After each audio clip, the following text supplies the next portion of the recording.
Өлкөдөгү орчундуу окуялар маанилүү маалыматтар менен тааныштырып, Кабар маалымат программасы түз эфирде. Саламатсыздарбы? Алгач окуяларга кыскача токтолобуз.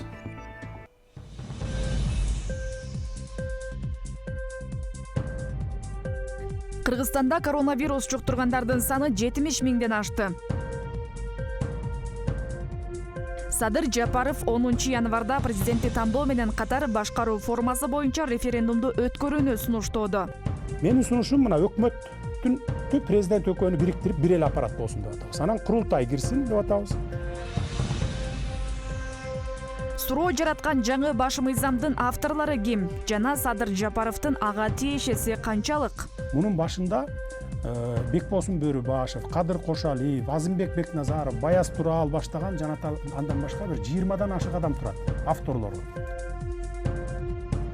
Көмүрдүн мекени аталган Баткен облусунда кара алтындын баасы асман чапчыды. Контролдук кылдык дейт, 9,5 сомдон пас болгон. 9,5 сомго чейин. А телевидениеден сүйлөп атат, 7,5 сом болуп атат Баткенде.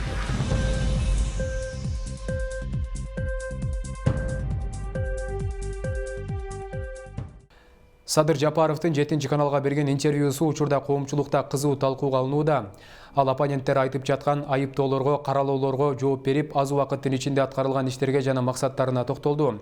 Анын интервьюсунан кийин айрым терс пикирдегилердин көз карашы да оң тарапка бурулган айтылууда. Себеби Конституциянын жаңы долбоорундагы буга чейин анча түшүнүксүз болуп келген айрым маселелер боюнча коомчулук толук маалымат алууга мүмкүнчүлүк алды. Андыктан бул интервью анын оппоненттери үчүн жаңы талкууга жем таштады. Бардыгын бүгүн ачык айта турган мезгил келип жетти да.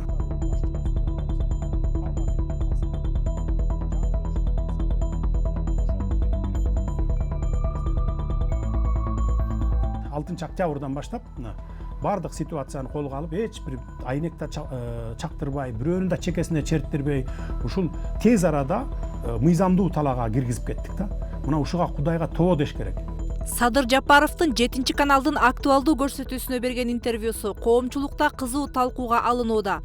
50 мүнөттүн ичинде журналисттин 10дон ашуун суроолоруна жооп берди. Буга чейин түшүнүксүз болуп келген көп нерсе элге жетти. Анда Конституциянын автору ким экени, курултай кандай тартип менен иш алып барары, оппоненттердин кароолоосуна жооптор жана кыска убакытта аткарылган иштер боюнча маалыматтар алынды. Негизинен эл ушу Жапаровдун сөзүнө суусап турганда, ошон үчүн ачык, айкын, жалпак тил менен өзүнүн көз карашын бүт суроолорго жооп берди. Эң негизги ушу ачыктык болду да.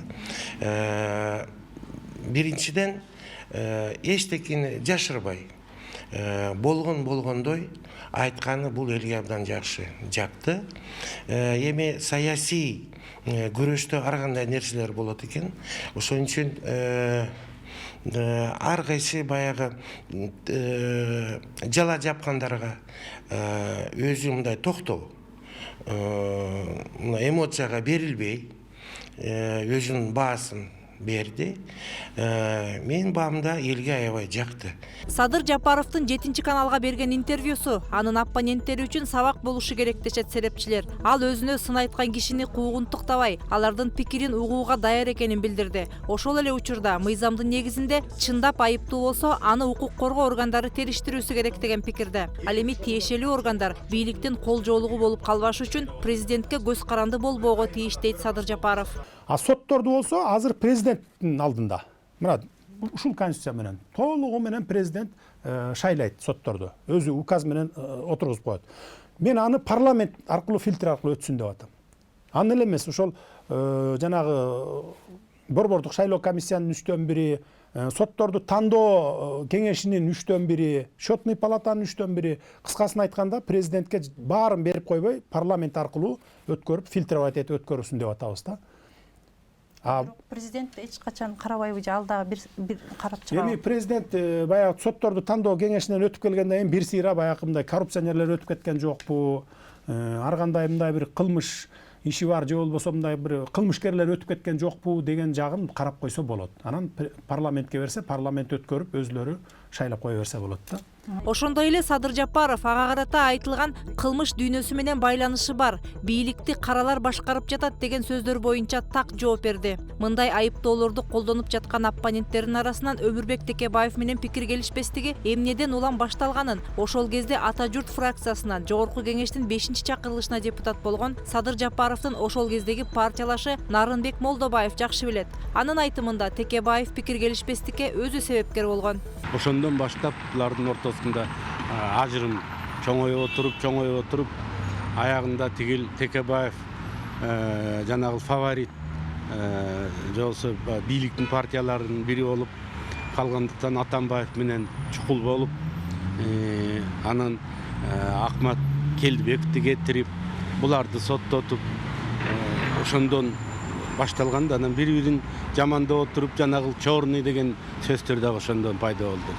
Эми кимде ким камакка жатып чыкса эле анын баарын чорныйга кошулду деп айта берсек, анда Текебаев деле бөлөктөрдүн баары тең эле, анда алардын баарын чорный десек жаңылбай калабыз. Биздин өлкөгө чыныгы элди ойлогон лидер келип, ал бийликти да, жоопкерчиликти да өз колуна алмайынча мындай башаламандыктар да, ооздуктар да орун ала бериши ыктымалдыгын айтышууда.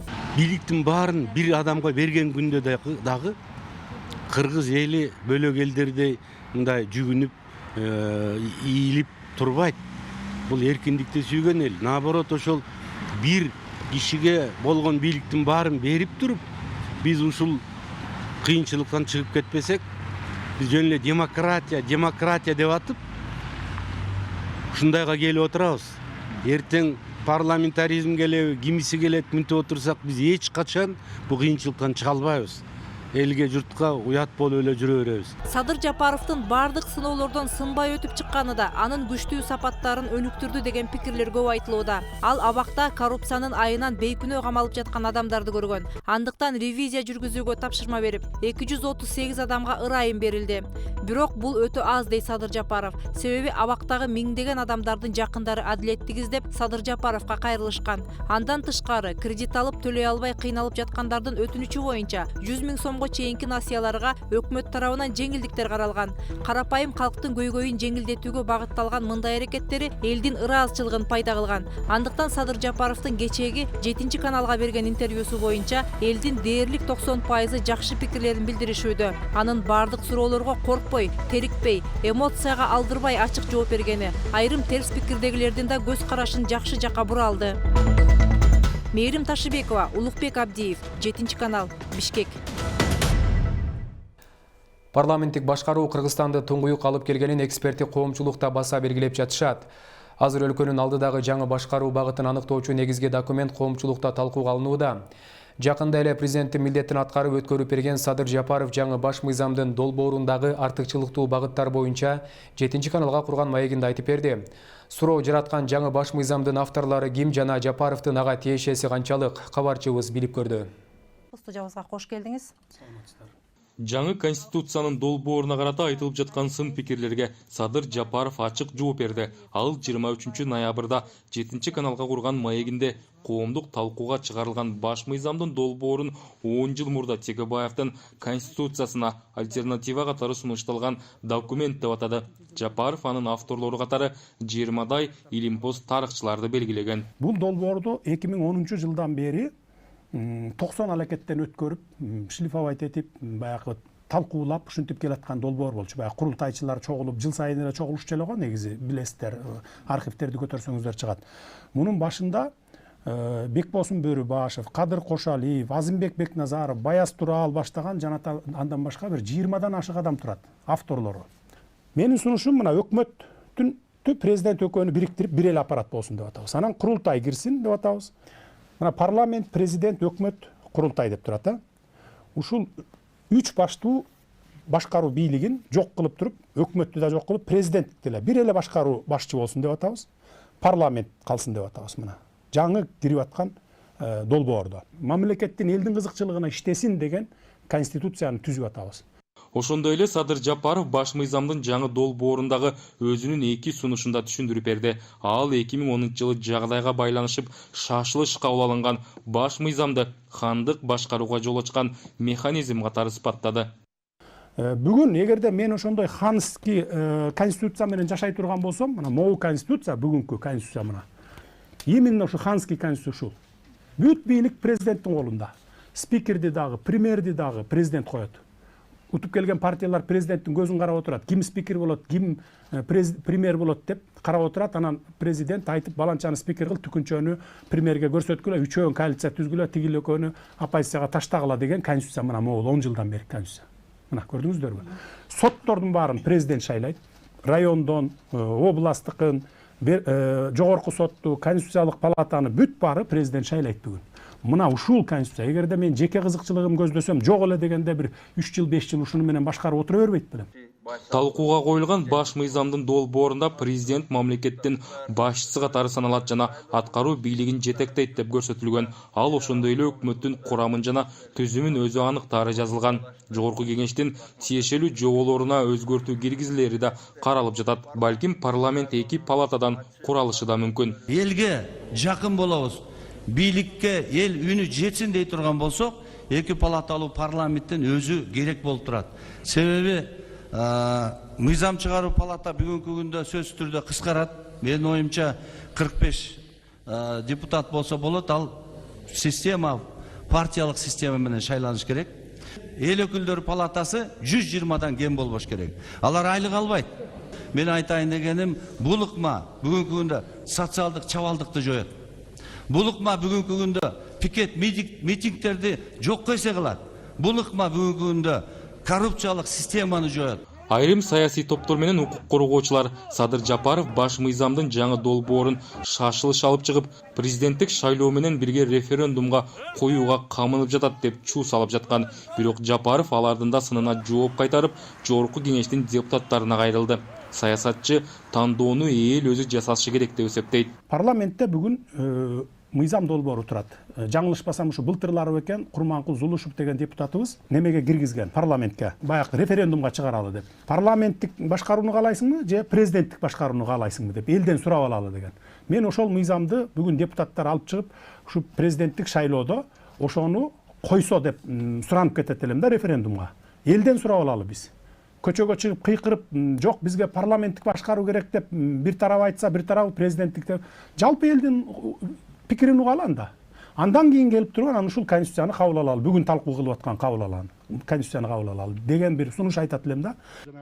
Президенттин алдында түзүлгөн конституциялык кеңешме көчөгө чыгып айгай салган саясатчыларды чакырып, өз сунуштарын берүүгө үндөөдө. Курамында аркыл чөйрөдөн түзүлгөн 90 адамдан турган кеңешме күн алыс долбоорду талкуулап жатат. Анын катарына акырындап бир топ саясий топтор да кошула баштады. Эме бар космический системадан радио. Ошондо айтып атат. Азыр оказывается дүйнөдөгү мамлекеттүүлүк менен заниматься окумуштуулар, философтор ушундай жыйынтыкка келип атышыптыр.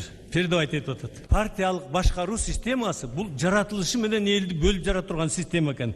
Муну практикадан жоготуш керек деп чыгат. Эгер артка кылчайсак, 2010 жылдагы конституцияны референдумга алып чыгуунун өзү да мыйзамсыз болгонун эксперттер айтып келишет. 10 жыл мурда жаңы долбоорду президент же жогорку кеңеш эмес, өздөрүн убактылуу өкмөт деп атаган бийлик сунуштаган. Андан айырмаланып, учурдагы баш мыйзамдын долбоору мыйзамдык алкакта жогорку кеңештин көпчүлүк депутаттары тарабынан 17 ноябрда талкууга чыгарылган. Эми аны бир уч саясатчылар эмес, жалпы эл аныкташы керек. Мыйзам эл үчүн комфортный мыйзамдар жазылыш керек да, эл үчүн. Анан кийин өздөрүнө ылайыктап жазып алсак, ким окуйт? Окугум деле келбейт. Мен окугум келет, бирок андай Текебаевдин мыйзамын окугум да келбейт да. Чын айтсам жиркенем. Руслан Калматов, Шерзат Экенбердиев, 7 канал. Конституциянын жаңы долбоору коомчулукка сунушталгандан бери саясий казан кызыды. Садыр Жапаровдун 23 ноябрда 7 каналдагы маегинде айткан сөздөрүнө териккендердин айрымдары маалымат жыйын өткөрүүгө жетишип, өздөрүн актоо менен убара. Өзүн Конституциянын атасы катары санаган Өмүрбек Текебаевдин баш мыйзамы мамлекетти ушул абалга кептегенине карабай, ал өзү түзгөн системаны коргоп калуу аракетин көрүүдө.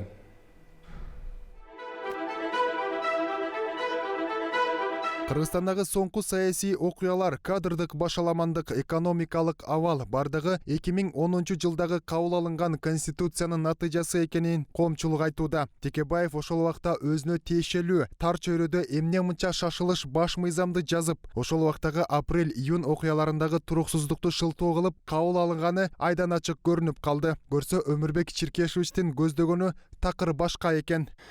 Максаты эмне болгон? Максаты ошол мезгилде атамекен СДПК деп фаворит болуп турган партиялар болчу, революция кылды деп. Анан ал өзү ойлогон. Парламентти мен утуп келем, 65 орунду ээ болом, 65 орунга анан ошон үчүн келем да спикер болуп, мен каалагандай 5 жыл, 10 жыл мен каалагандай калчайм деген. Бирок тилекке каршы баягы кыргызда жакшы бар, кул жеймин дейт куйрукту, Кудай билет буйрукту дейт. Кудай аны бербей койду. Эң акыркы орунду алып келип калды дагы, отуруп калды мына. Максатына жеткен жок бул. Баш мыйзамдын долбоору жалгыз гана Садыр Жапаровдуку. Ал диктатура орнотуп жатат деген маалымат таркатып, бир уч жаштардын башын айлантып митингге чыгара коюп, конституциянын атасымын, калганыңар никтосуңар деп баш мыйзамдын сунушталган долбооруна Текебаев караманча каршы чыгууда. Ачынында бул долбоор 2011 жылдан бери сунушталып келе жатат. Андан кийин анан шайлоодон өтүп келгенден кийин бул сатмактагы Мегакомду калган акчасын чөнтөк кызыкчылыгын алмак. 15 миллион доллар чөнтөк кызыкчылыгын алмак. Ошол мезгилде Мегакомду чырылдап жүрүп мен сактап калгам.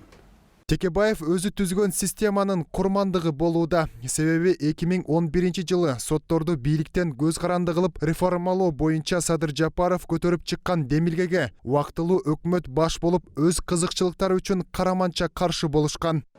Мунун да жообу жөп-жөнөкөй болуп чыгууда. Президенттин аппаратындагы айрым адамдар жогорку соттун курамын өздөрүнө ыңгайлуу адамдардан курап, жыл аягына чейин бардык чырлуу иштердин бетин жабууга умтулушууда. Эгерде ошондо Текебаев тоскоол болбой, өзүнүн командасы менен тескерисинче мени колдоп койгондо, ошол сот реформасы жүрүп кеткенде. 2012 жылы биз камалбайт элек, Ташиев, мен, Мамытов болуп. 2016 жылы Текебаев өзү камалбайт эле. 2017 жылы мен да камалбайт элем.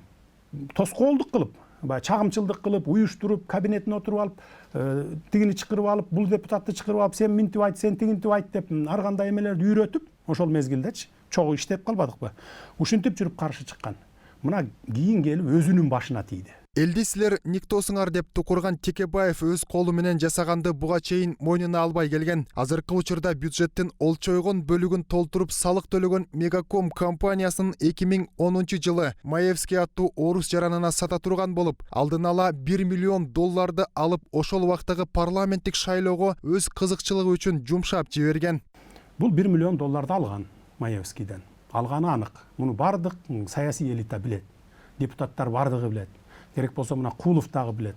Кулов калп десе мына Өмүрбек Суаналиев тастыктап берет. Мен да тастыктап берем.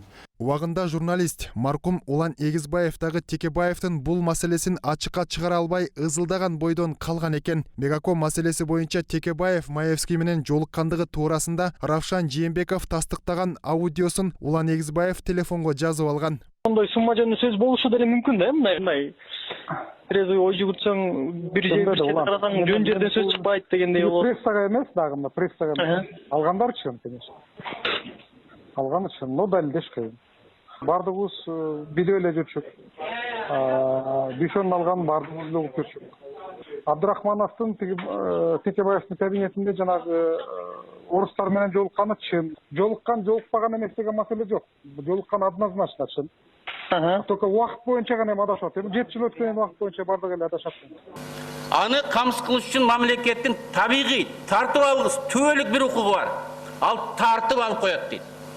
Мамлекеттин урматтуу депутаттар силерге кайрылам. Мамлекеттин бир укугу бар. Мамлекет олтурабыз. Биз тартып алып коебуз. Тартып. Муну национализация дейт. Бул Өмүрбек Текебаевдин 2015 жылдагы жогорку кеңештин трибунасында кумтөрдү улутташтырабыз деп жалындуу сүйлөп жатканы. Бирок 2012 жылы Садыр Жапаров кумтөр маселеси элдин пайдасына чечилиши керек болгондо дал ушул Текебаев баштаган Атамекен партиясынын депутаттары колдоого алган эмес. Урматтуу депутаттар, мен таң калам, ушу каршы берген депутаттарга таң калам. Бүгүнкү күнгө чейин 15 жылдан бери карай 260 тонна алтынды кумтөрдөн ташып кетип, бизге 1 тонна 400 килограмм алтын калтырыптыр. Мына Кыргыз элинин пайдасы депчи.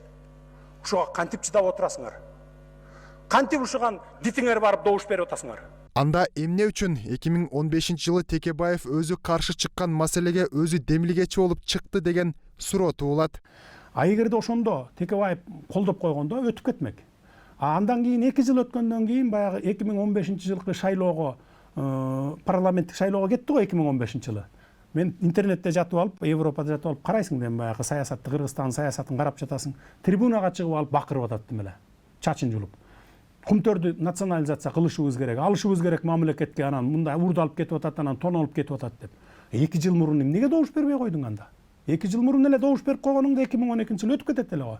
То есть бул деген сөз баягы оозу менен сүйлөп коюп, элдин публикага кыйкырып коюп, анан барып добушун алып келем деген ушундай бир арам ойлук саясат болгон да бул жерде мынакей. 5 октябрда эл толкуп турганда ЧНге кире качкан саясатчылар эми чыгып алып, калкты олку-солку бөлүп популисттик кылгандан алыс болуулары керек. Ансыз да коомчулук мындай саясатчылар моралдык жоопкерчилиги үчүн унчукпай отурса дешүүдө. Болбосо элди бийлейм деп өз кызыкчылыгын мамлекеттин кызыкчылыктарынан өйдө койгондордун тагдырын көрүп эле жатабыз дешет саясий серепчилер. Айжигит Матраимов, Калыс Бактыбеков, 7 канал, Бишкек. 2010 жылкы Конституция бир адамдын кызыкчылыгы үчүн жазылганы эми гана таасын билинүүдө. Текебаев баш мыйзамдын өзгөрүлүшүнө каршы чыгып, айрым саясий топторду Садыр Жапаровго каршы тукурууда. Текебаевдин айланасында артында калбыры бар коррупцияга шектүү адамдар жүрөт. Алардын бири Каныбек Иманалиев. Иманалиев өзү таптазамын деп актанганы менен ал басмакананы мыйзамсыз менчиктештирип алганы боюнча кылмыш иши 2005 жылы козголуп, белгисиз себептер менен дымы чыкпай калган. Кабарчыбыз кененирээк токтолмокчу. Жаңы конституциялык мыйзамдын долбоору коомдук талкууга чыгарылды. Текебаев баш болгон айрым саясий топтор баш мыйзамга караманча каршы болушууда. Садыр Жапаров Өмүрбек Текебаев менен бир эмес 2 рет жолугушуп, конституциянын алкагында бир келишимге келгенин билдирди. Бирок ага карабастан эле Текебаев өз көмөчүнө күл тартып жаткандыгын түшүнүү кыйын болууда, дейт Садыр Жапаров. Маңдай теске отуруп Текебаев менен 4 жолу сүйлөштүк. 2 жолу биздин инициативабыз болду, жолугалы деп те башында. Андан кийин 2 жолу өзү суранып келди. Кабинетиме чейин келди, башка жерден жолуктук, даже үйүнөн да жолуктук. Жапжакшынакай түшүнүп турат. Айтып бердик, мына деп мен айтып бердим баарын тең. Мынакей ушу долбоор. Мына мен жазган жокмун, бая билесиз 2010дон бери келатат. Ушу жерлерди өзгөртүп, сиз да кириңиз, айтыңыз, сунушуңузду бериңиз, алымча кошумчаңызды кошуңуз деп айтып, макул деп татынакай сүйлөшүп чыгып эле, эртең менен эле тескери басып кетет экен, тескери сүйлөй берет экен да.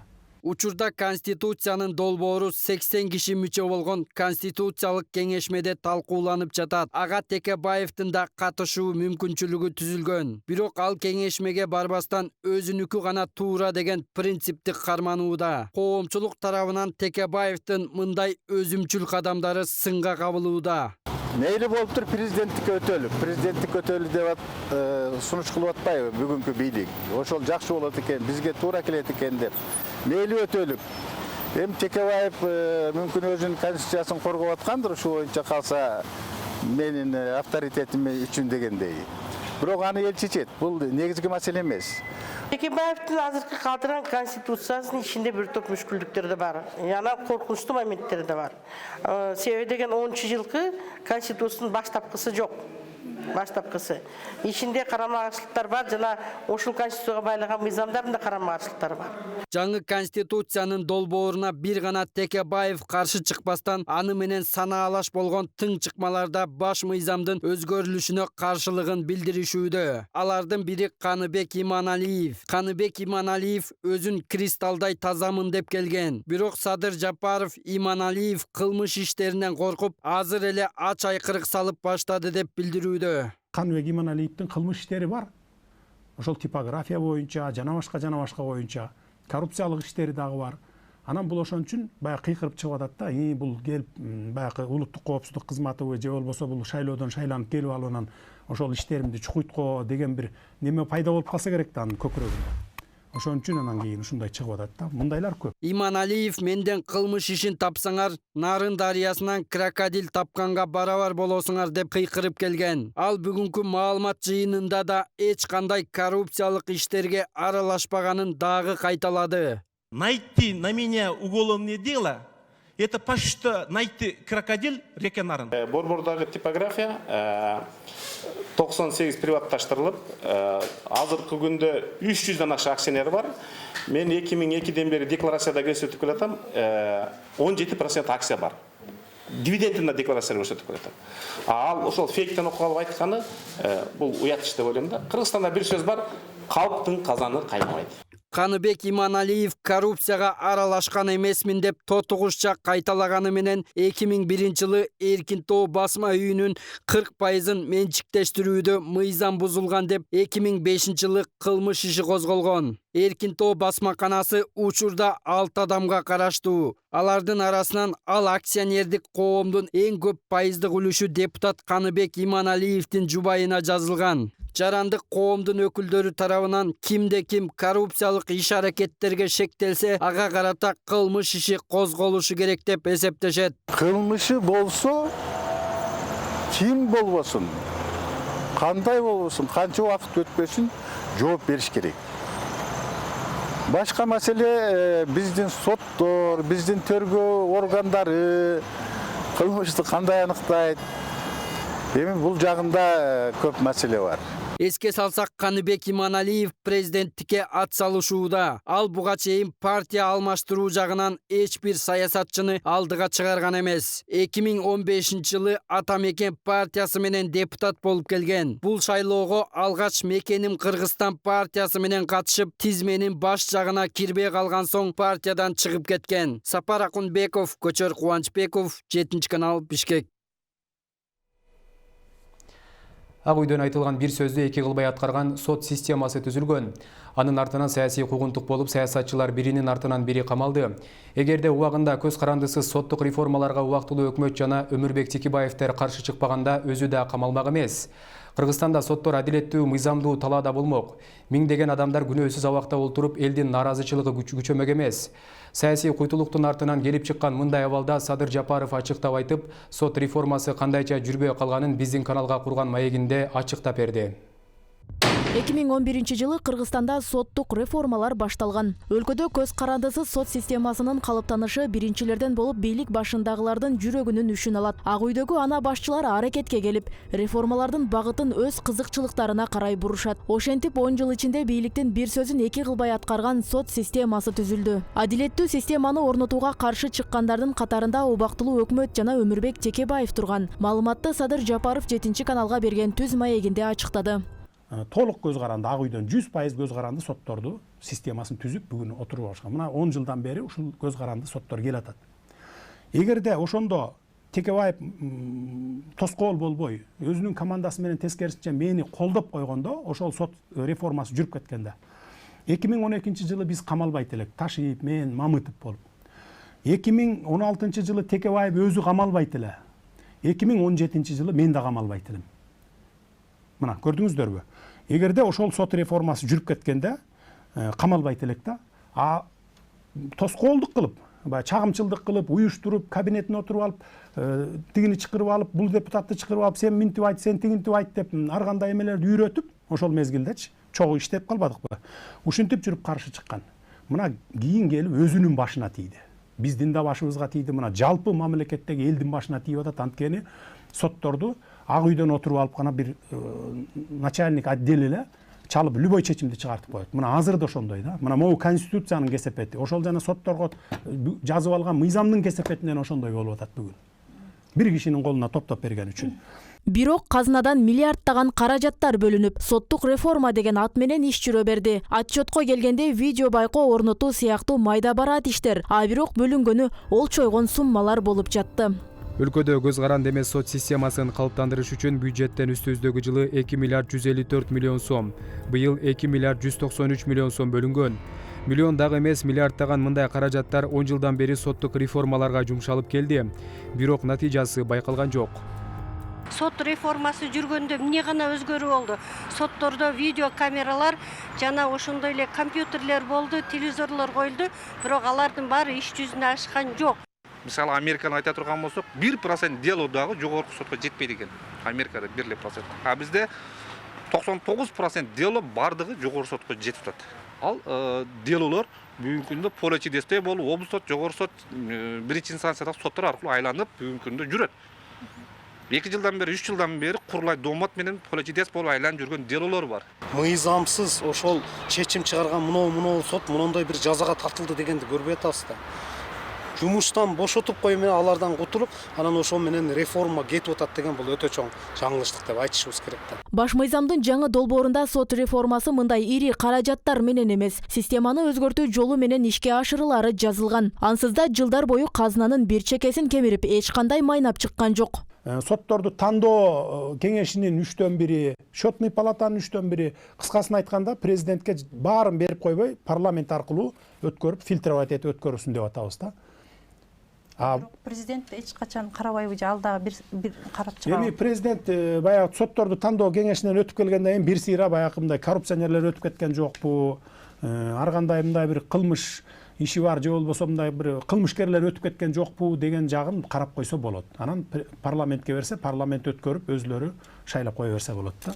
Адилетсиздик сот системасында гана эмес, жалпы күч түзүмдөрүнө нааразычылыктар айтылып келди. Мындай эри шаркактын артынан жалган жала, ак жеринен камалгандар болгон жок деп айтууга болбойт. Ага мисал Кыргызстанда 2017-2018 жылдары абакта отургандардын саны көбөйүп, 100 000 калктын 180-и кылмышкер болуп калган. Ал эми абакта отургандар карапайым калктын эсебинен багылат. Андыктан адилетсиз камалгандарга мунапыс берүүгө муктаждык болгон. Муну трагедия катары көрүү туура эмес дейт Садыр Жапаров.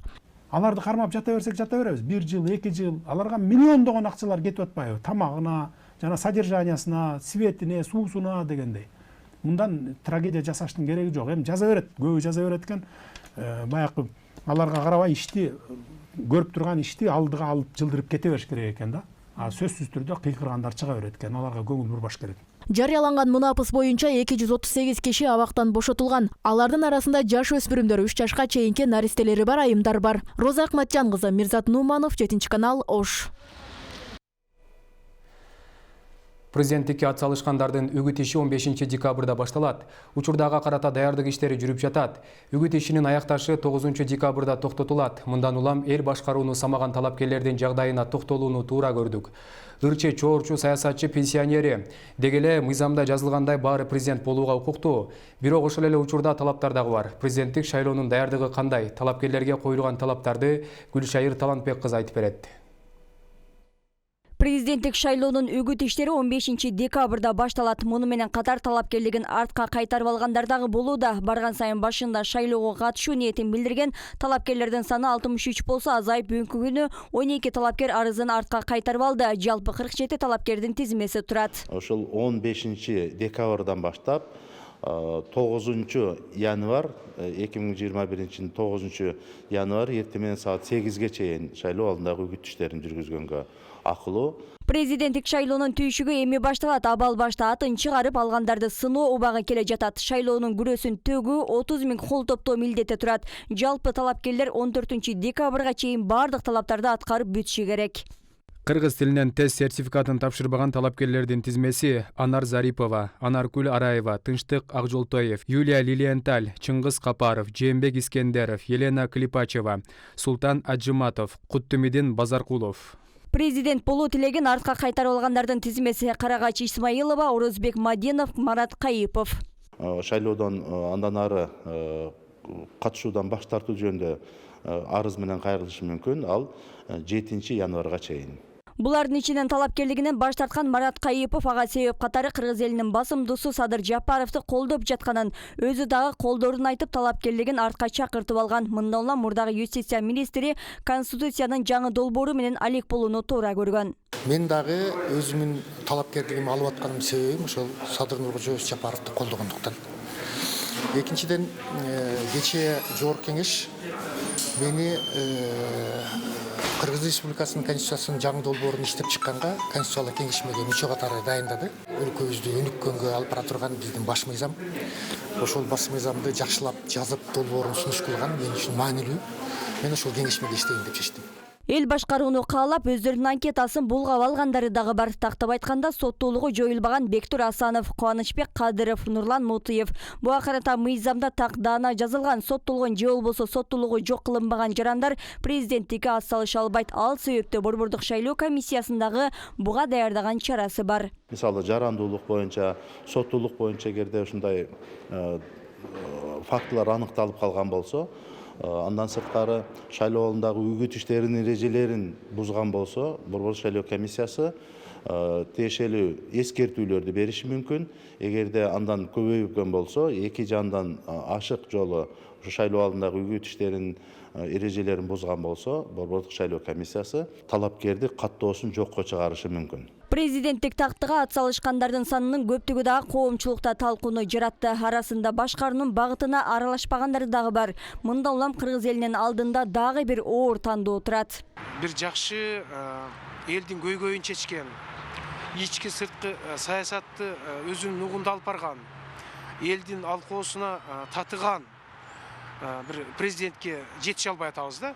Мына ошо бүгүнкү көйгөйлөрдүн баары ошол биз туура эмес тандоо жасагандыктан, туура эмес мамлекет башчылары келгендиктен мына ушундай кырдаалга келип жеттик. Кыргызстан 6-чы президенттин тандоонун алдында турат. Бул багытта Борбордук шайлоо комиссиясынын жоопкерчилигинде таза шайлоону камсыздоо турарын эске салышат.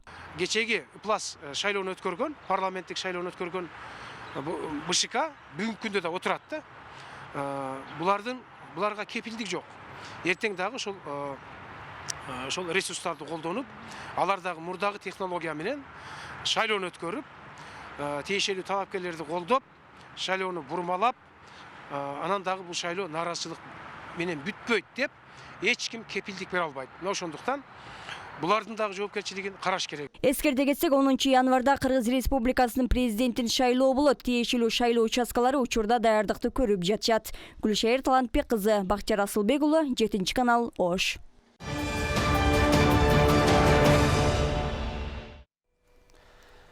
Кыргызстанда коронавирус жуктургандардын саны 70 миңден ашты. Коронавирус экинчи ирет күч алгандан бери күн сайын бир нече адамдын өлүмү катталууда.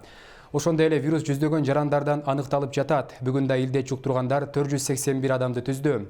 Анын эң көбү Чүй облусу менен Бишкек шаарында болууда.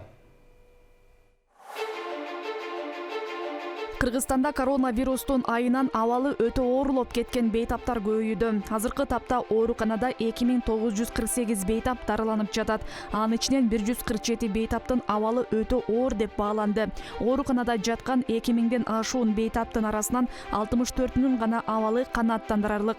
Калгандарынын абалын дарыгерлер орточо оордукта, оор жана өтө оор деп баалап жатышат.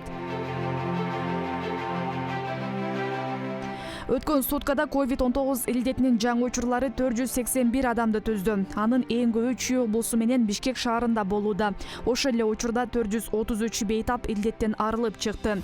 Тилекке каршы Бишкекте 2, Талас менен Чүйдө бирден бейтаптар көз жумду.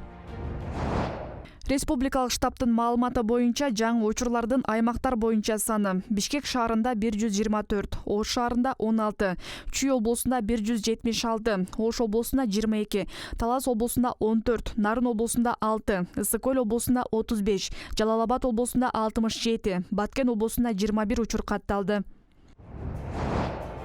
Оору жуккандардын жалпы саны бүгүнкү күнгө карата 70.366 кишиге жетти. Анын 3831-ин дарыгерлер түзөт. Айыгып чыккандар 61.593 болду. Учурда стационарда дарыланууда 2948 бейтап жатат. Амбулатордук дарыланууда 3829 бейтап бар. Айжамал Олжобай кызы, Кыялбек Мурзахматов, 7-канал, Ош. Көмүрдүн мекени аталган Баткен облусунда кара алтындын баасы асман чапчыды. Айтса, кыш мезгили башталбай туруп 1 килограмм көмүрдүн баасы 8 сомдон 10 сомго чейин сатылып жатат. Базардагы күн сайын өсүп жаткан бааларга бийлик өкүлдөрү көзөмөл жүргүзбөсө, кышкы суукка тоңгон карапайым калктын нааразычылыгы күчөп турат. Өткөн жылы бул мезгилде 1 тонна көмүр 6,5 миңден 8 миңге чейин сатылган. Учурда көмүргө болгон суроо талап күч. Азыркы тапта сүлүктүү көмүрдүн 1 килограммы 10 сом, 1 мешогу 500 сом, 1 тоннасы 10 000 сомго кымбаттаган. Мындай баа жергиликтүү элди түйшүккө салууда. Жеткире албай атасың, нары тартсаң бери тартып, акча тартыш болуп атат. Ошого бааны көзөмөлдөсө, мамлекеттик органдар иштесе жакшы болот эле деп ойлойм. Доллардын баасы көтөргүдөй, бул эми Германиядан же башка мамлекеттен экспорт болуп келбейт. Өзүбүздүн эле өндүрүш. Берде мен ойлойм, элге оорчулук келип атат да. Мында көмүр алуу үчүн келген Исмайыл Султанов кара алтындын баасына нааразы. Жыл сайын кыш мезгилинде көмүрдүн баасы өсүп, пенсия менен жамбаккан жарандардын чөнтөгүн жукартып, оор келерин айтат. Чөнтөккө туура келбей атат. Пенсионерлер көп. Бирок алардын үнү жетпей атат. Ушунчалык айтып келгенбиз. Былтыркы жылы, анан мурунку жылы дагы ушул суранганбыз. Бирок контролдук кылдык дейт. 9,5 сомдон пас болгон жок. 9,5 сомго чейин. А телевиден энен сүйлөп атат 7,5 сом болуп атат Баткендерде. А бизде 9,5 сомдон кем болгон жок былтырда. А быйыл азыр мына декабрь келбей атты 10 сомго чыгып атат.